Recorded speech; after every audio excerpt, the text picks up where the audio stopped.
23절에 보니까 주인이 종에게 이르되 길과 산울 타리로 나가서 사람을 강건하여 데려다가, 한번 따라합시다. 내 집을 채우라. 한 번 더요. 내 집을 채우라. 우리 교회는 크게 지어가지고 이 다 채우려고 하면 쉽지가 않아요. 자, 거기 보니까 따라합시다. 강건하여.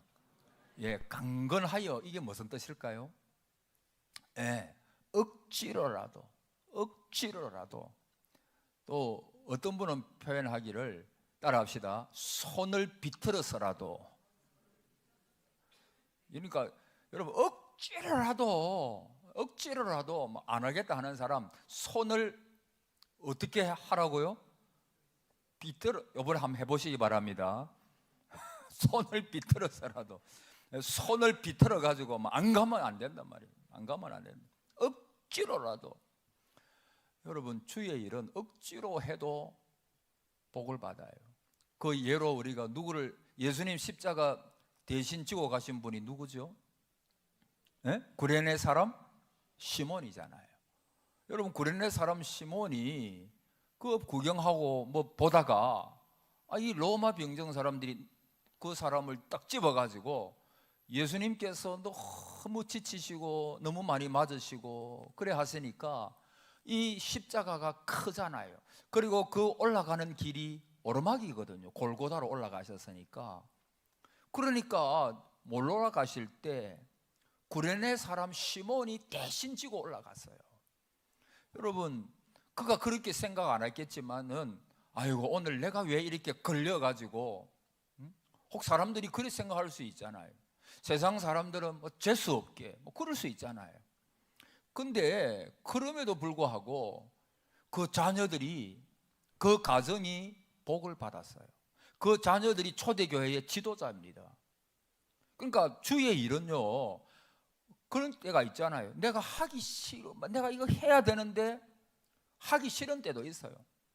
전도하라라고 목사가 설교하고 이야기하니까 해야기는 좀 해야 되겠고, 뭐 이렇게 태신자를 적어내세요라고 하니까 또 적어내야 되겠고.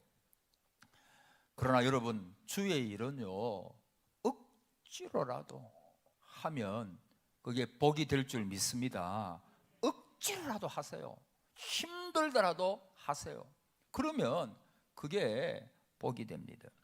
오늘 내 집을 채우라. 강건하여. 억지로라도 사람들 가가지고 오기 싫어해도 어쨌든 손을 비틀어서라도 교회 한번 이번에 가야 된다고. 여러분, 그래 하라는 것입니다. 그게 바로 강건하여라고 하는 그런 뜻이에요. 여러분, 오늘 본문에 보면 예수님께서 한 바리새인의 집을 방문하셔가지고 이제 거기서 일어난 일인데, 그 음식을 잡숫고 있는데 한 사람이 이런 말을 하죠. 15절에 하나님의 나라에서 떡을 먹는 자는 복되도다. 이런 말, 예수님, 하나님 나라에서 떡을 먹는 사람이 얼마나 복이 있겠습니까? 지금 우리는 여기서 떡을 먹지만은 하나님의 나라에서 떡을 먹는 사람은 얼마나 복이 있겠습니까? 그 말을 한 거예요. 그렇습니다. 장차 우리가 하나님의 나라에서 떡을 먹는다는 것, 장차 우리가 떡을 먹는다는 이 말은 천국 잔치에 참여한다는 말이거든요. 원하기는 여기 앉아 계신 모든 한 분도 빠짐없이 천국 잔치에 다 참여할 수 있기를 축복합니다. 한 사람도 빠지면 안 돼요.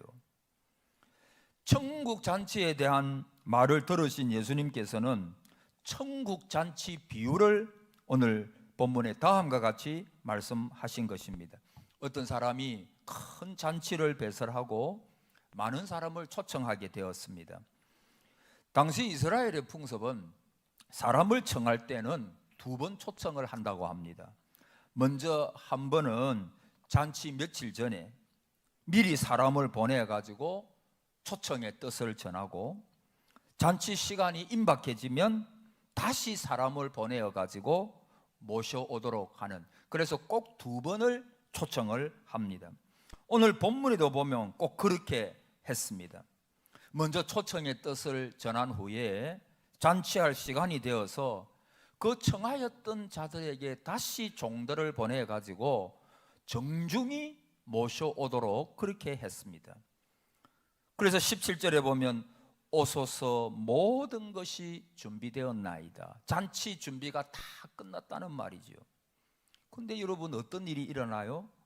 청함을 받은 사람들이 다 일치하게 사양을 하는 거예요. 못 오겠다는 것입니다. 그래서 종들이 돌아와 가지고 그대로 주인에게 보고를 하니까 주인이 몹시 화가 났습니다. 그래서 종들에게 명령을 합니다. 21절에 빨리 시내의 거리와 골목으로 나가서 가난한 자들과 몸이 불편한 자들과 맹인들과 저는 자들을 데려오라. 그래서 많은 사람들을 데리고 왔지만 그래도 아직도 자리가 남아 있어요. 그러자 주인이 종들에게 다시금 말을 하기를, 이번에는 23절에 길과 산울타리로 가로 나가서 사람을 강건하여 데려다가 내 집을 채우라. 그렇게 해서 다 채운 후에 잔치를 했다라고 하는 그런 비유지요. 성도 여러분, 이 비유가 무엇을 의미합니까? 여러분 다 아실 거예요. 잔치에 초대하는 분은 누굴까요? 예수님이세요. 그리고 잔치 집은 교회를 의미합니다. 종들은 저와 여러분들, 성도님들을 가르쳐요. 여러분, 예수님은 이 세상의 모든 사람들을 천국 잔치에 초대하기를 원하고 계세요. 그래서 전에도 말씀드렸고 새벽에도 4번 정도의 말씀드렸지만 디모데전서에 보면은 하나님이 원하시는 것이 뭐냐, 하나님의 소원이 뭐라 그랬죠? 모든 사람이 구원을 받고 또 진리에 이르기를 원하신다. 그것이 바로 하나님의 소원이다. 그렇게 이야기를 했어요. 모든 사람, 한 사람도 예외 없이. 그래서 어떤 악한 자라도 그 사람이 구원받고 멸망하기를 하나님은 원하시지 않으세요. 다 구원받기를 원하시고 모든 사람이 진리, 하나님은 한 분이시요 중보자도 예수 그리스도밖에 없다. 예수님 외에는 구원 얻을 이름이 없다. 예수님을 통해서 하나님께로 갈 수가 있다라고 하는 이 진리를 모든 사람이 알고 믿고 구원받기를 하나님이 원하신다라고 하는 것이죠. 이 보면 첫째, 잔치에 초대하시는 예수님을 봅니다. 교회의 주인이신 예수님께서 잔치를 배설하시고 종들에게 명령, 종이 누구라 그랬죠? 여러분, 우리예요. 너희는 나가서 모든 사람을 초청해 오너라. 근데 여러분, 이 잔치는 보통 잔치가 아니라 그랬죠? 뭐라고 표현했습니까? 14장 16절에 보면 큰 잔치를 베풀고 17절에 모든 것이 준비되었나이다. 여러분, 그렇습니다. 이 잔치는 큰 잔치입니다. 왜냐하면 모든 것이 다 준비가 되어 있기 때문입니다. 여러분, 천국 잔치에는 인생에 있어서 가장 중요한 영혼 구원이 준비되어 있습니다. 이 잔치에는 제사함, 어렵다함, 영생이 준비되어 있고 참된 평안, 참된 기쁨, 참된 만족, 참된 소망이 이 천국 잔치에 준비되어 있습니다. 이 잔치에는 인생에 있어 가장 중요한 모든 것들이 다 준비된 잔치라고 하는 것입니다. 성도 여러분, 이 비유를 보면서 저와 여러분이 예수님의 심정을 잘 봐야 합니다. 그리고 이 비유의 핵심은 예수님의 심정이 어떠한가에 대하여 그것을 표현하고 있는 비유의 말씀이거든요. 여러분, 초대받은 자들이 오지를 않으니까 어떻게 하셨습니까? 빨리 시내의 거리와 골목으로 나가서 가난한 자들과 몸이 불편한 자들과 맹인들과 저는 자들을 데려오너라. 그리고 23절에 아까 말했죠. 강가 산울타리 가로 나가서 강건하여 사람들을 데려다가 따라합시다. 내 집을 채우라. 강건해라, 강건. 여러분, 이게 예수님의 심정이 느껴집니까? 예수님은 모든 사람이 이 잔치에 나오기를 원하고 계세요. 우리가 지난주에 그 태신자를 작정했잖아요. 그 태신자들, 그 모든 분들이 다 예수님께로 이 잔치에 참여하고, 거기에 우리가 태신자 작정 안 했더라도 우리가 생각하고 있는 그분들이, 여러분의 이웃이, 동료가, 가족이 예수님을 믿지 않는다면 이번 기회에 다 이 잔치에 나와서 그들이 잔치에 참여하여 모든 것이 준비된 잔치, 여러분 영생, 죄사함, 모든 것이 준비된 이 잔치에 참여하여 그 모든 것을 받아 누리기를 원하시는 것이 예수님의 마음이다 라고 하는, 그것을 우리가 기억을 해야 합니다. 여러분, 우리가 찬송가에도 보면 예수가 우리를 부르는 소리, 그 음성 부드러워 문 앞에 나와서 사면을 보며 우리를 기다린다 그래서 오라 오라 방황치 말고 오라, 죄 있는 자들아 이리로 오라, 주 예수 앞에 오라. 여러분, 모든 것을 다 준비해 놓고 손님을 초대했지만, 근데 안타까운 것은 미리 잔치에 초대한 그 사람들이 여러 가지 이유와 핑계를 대면서 못 오겠다는 것입니다. 최선을 다하여 준비한 잔치인데 이 귀한 초청을 거절하고 사양하는 거예요.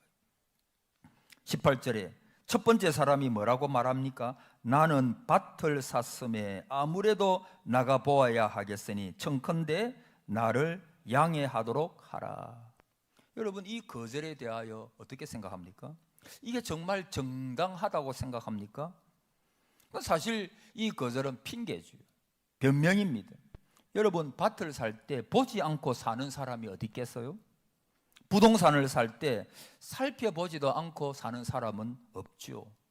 또 그렇다고 칩시다. 하필이면 초대받은 그 시간에 그를 위하여 모든 것을 준비해 놓은 그 시간에 굳이 밭을 보겠다는 이유가 무엇인가? 그러니까 그것은 거절을 위한 핑계와 변명에 불과하다는 거죠. 여러분, 오늘날에도 우리가 전도해 보면 이런 분들이 참 많아요. 사업이 바빠서 못 가겠습니다. 가볼 데가 많아서 교회에 못 갑니다. 바쁘다는 핑계로 이 세상의 조그마한 용무로 인해서 가장 중요한 영원한 구원의 문제를 거절한다는 것은 얼마나 불쌍하고 어리석은 일인지 몰라요. 자, 두 번째 사람은 뭐라고 거절했습니까? 19절에 나는 소 5교리를 샀음에 시험하러 가니 청컨대 나를 양해하도록 하라. 여러분, 이 사람의 거절도 핑계입니다. 변명입니다.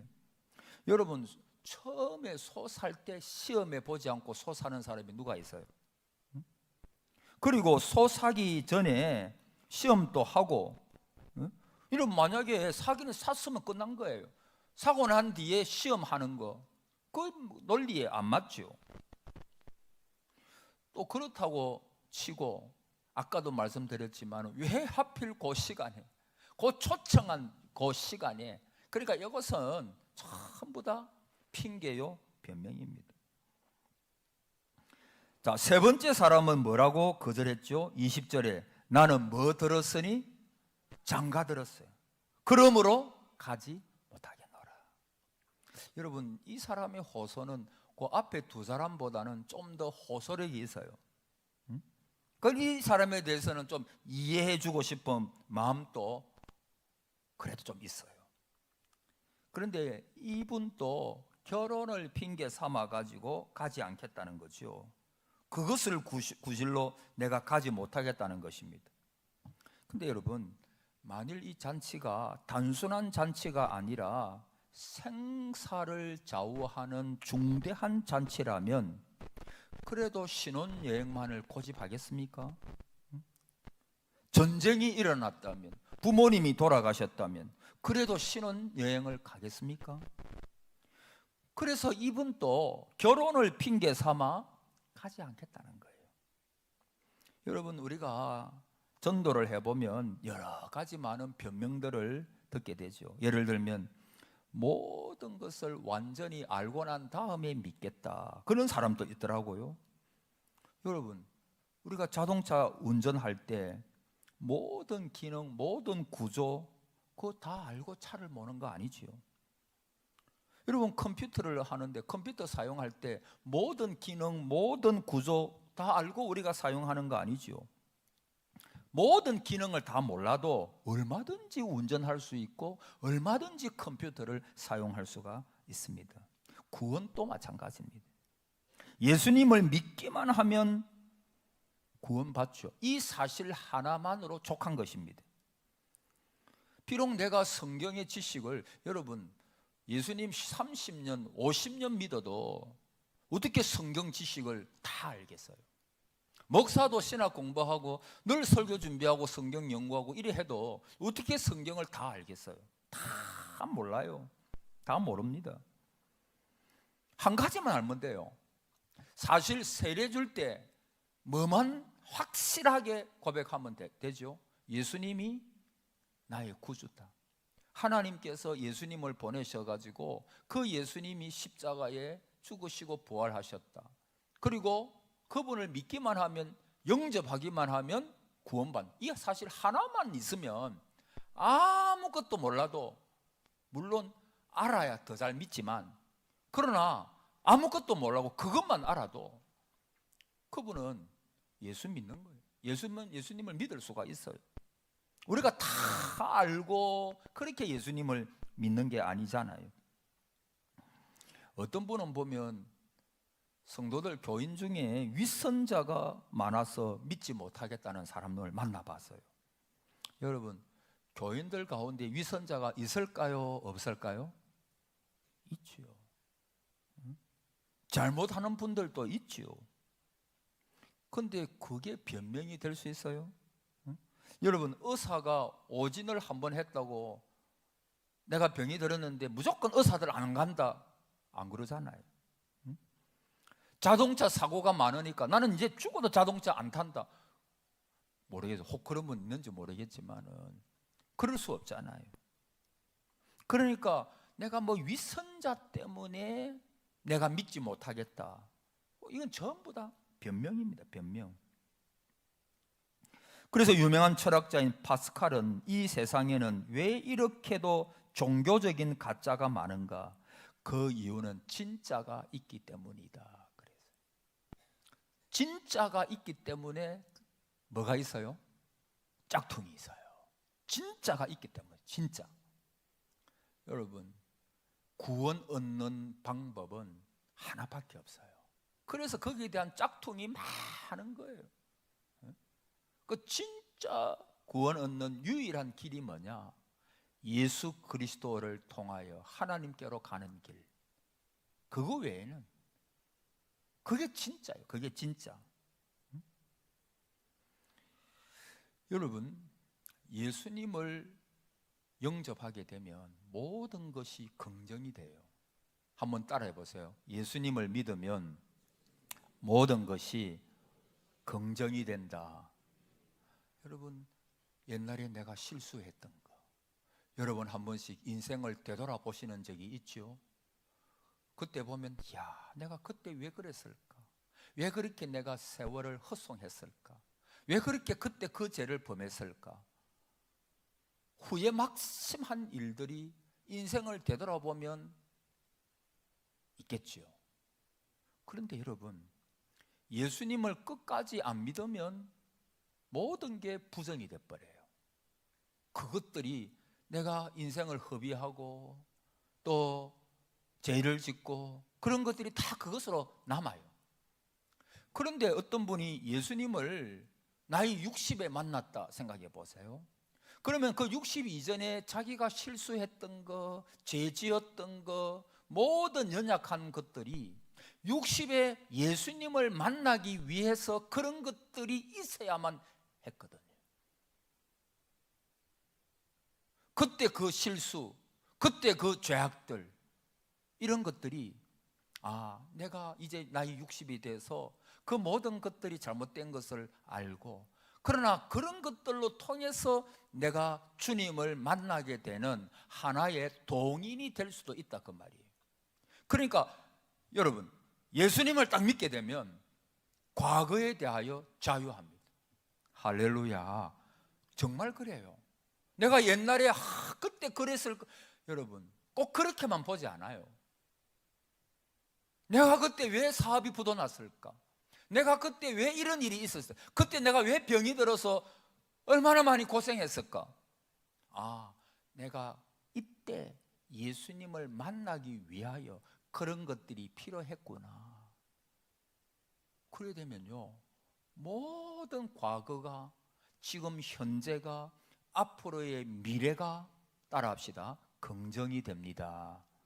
긍정이 되는 거예요. 후회할 게 없어요. 후회할 게 없어요. 그런 것들이 예수님을 만나기 위하여 있어야만 하였기 때문입니다. 그러니까 긍정이 돼버려요. 제 종들이 돌아와가지고 주인에게 보고를 합니다. 여차여차해서 참석을 못하겠답니다. 그러니까 주인이 화가 났죠. 아니 도대체 내 잔치를 거절한다고? 그래서 큰 소리로 이야기를 합니다. 빨리 시내의 거리와 골목으로 나가서 가난한 자들과 몸이 불편한 자들과 맹인들과 저는 자들을, 따라합시다, 데려오라. 데려오라는 거예요. 데리고 오라. 이들이 누구예요? 소외된 사람들, 괴로운 사람들, 힘든 사람들, 이 세상에서 별로 소망이 없는 사람들, 누구든지 데리고 오라는 것입니다. 의외로 세상에는 허무에 빠져가지고 인생에 대하여 낙심하면서 좌절하면서 어떻게 해야 될지 모르는 사람들이 의외로 많아요. 저는요, 예수님 안 믿고 어떻게 노년에 나이가 많아져, 젊을 때야 뭐 내가 힘이 있으니까 뭐든지 할 수 있겠다 생각하니까, 재밌으니까. 근데 연세가 많이 들고 하면 힘이 약해지고, 몸은 어떤 때는 잘 말도 안 듣고 연약해지고, 여러분 그때 진짜 소망이 없으면 인생의 허무를 느끼는 거예요. 인생이 이것이 단가, 허무한 거예요. 갑자기 허무함이 막 파도처럼 몰려올 때가 있어요. 그래서 예수님 없이 어떻게 인생을 끝까지 완주할 수 있을까 생각하면요, 그래서 여러분은 복받은 분인 줄을 믿습니다. 저도 정말 복받은 사람이에요. 예수님을 아니까, 그 예수님을 내가 믿고 있으니까. 오늘 오전에 말씀드렸잖아요. 나의 미래가 주의 손에 있나이다. 따라합시다. 나의 미래가 주의 손에 있나이다. 사탄의 손에 있는 것도 아니고 어떤 권력자의 손에 있는 것도 아니고. 그러니까 어떤 환난과 어려운 일을 만나도 평안이 있는 거예요. 왜? 다 주의 손에 있다. 하나님의 손 아래에 있다. 내 모든 인생은, 우리 가족은, 우리 교회는 하나님께서 인도하실 것이다. 할렐루야. 믿으시기를 바랍니다. 이거 안 믿으면 사람이 돌아버려요. 성도라도 허무가 그 자체. 돌아갈 내 고향 하늘나라. 돌아갈 고향이 있어야죠. 고향이 있는 사람은 임종 때도 하나님이 주시는 평안이 있을 거예요. 물론 고통스럽기도 하고 그렇겠지만은 평안이 있어요. 평안이.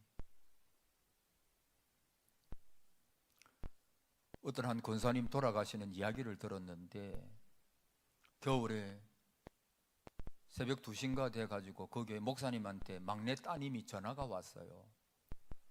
목사님, 우리 어머님이 이제 돌아가시는데 마지막으로 목사님한테 인사를 하려고 하니까 좀 와주시면 너무 고맙겠습니다. 그러니까 목사님이 옷을 주섬주섬 입고 한 30분 차를 몰아가지고, 그때는 막 땅도 얼어가 눈이 와가지고 미끄러운데, 그러니까 목사님이 갔어요. 그러니까 권사님은 중간에 누워 계시고 그 주위에 가족들이 다 이제 있단 말이에요. 그리고 이분이 폐암이었는데, 이 폐암이면 괴롭죠. 이 숨이 잘 안 쉬어지니까. 그러나 그런 가운데서도 이분이 하나님 주시는 평강 가운데서 마지막 임종하실 때, 목사님, 저는 이제 하나님께로 갑니다. 안녕히 계십시오. 천국에서 만납시다. 그래 하고 돌아가셨다는 거예요.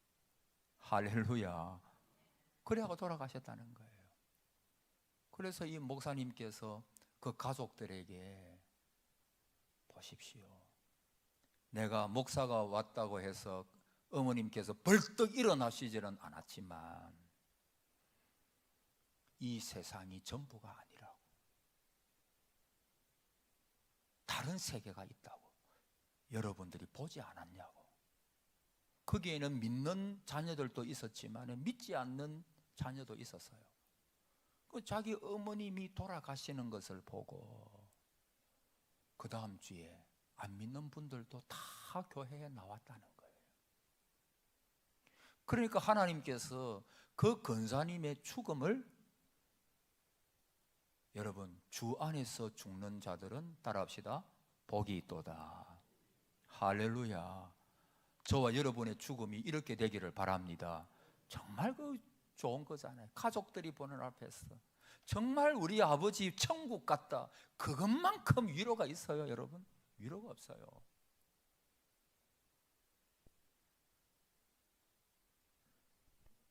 여러분, 이 소망이 없는 사람은 어떻게 이 세상에 살 수 있어요?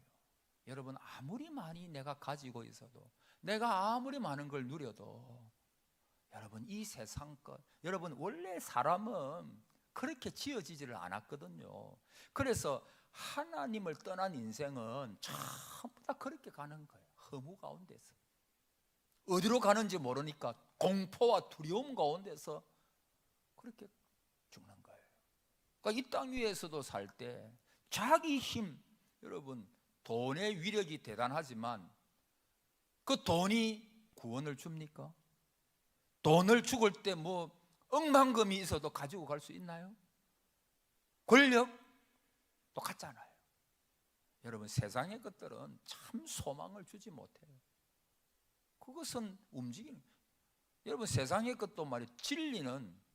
진리는 예수님이 진리지, 세상의 진리는요, 조금만 세월이 지나 보세요, 다 바뀌어요. 그때는 맞는 것 같았는데 과학이 발전하니까 그 전부 틀려. 여러분, 그 틀려지는, 잘 알지 못하는 그것에 의지하고 살아보세요. 그것이 늘 틀리는데, 바뀌는데, 그게 참된 평안과 참된 만족과 참된 소망을 줄 수가 없지요. 그러나 여러분, 그리스도만이 우리의 참 소망이고 살아있는 소망이에요.